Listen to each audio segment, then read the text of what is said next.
This is the second video in a series of three where I'll talk about secondary lending. The first video I talked about the opportunities. I'm now going to talk about a potential brewing storm. And looking at the marketplace, if you take for example invoice finance, the traditional lenders tend to lend on an asset base of invoices that they know they can validate and check, and it is a good lend both for the business and for them.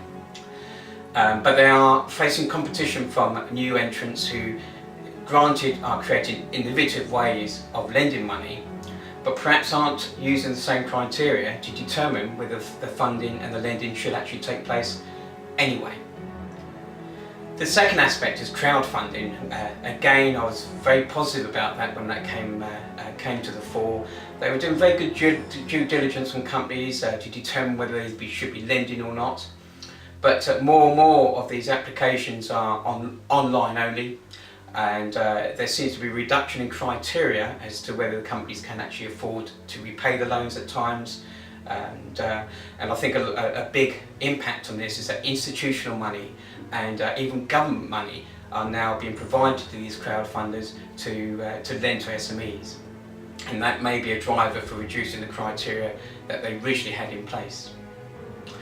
The third aspect is there are a raft of other secondary lenders lending on all sorts of bases, including future credit card sales.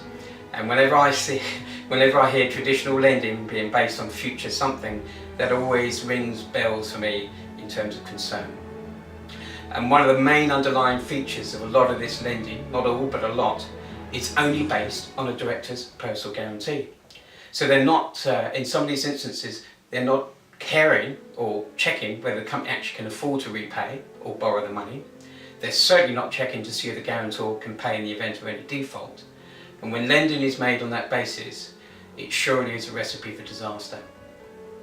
Now in my next video, I'm going to talk about why I think that storm is already here.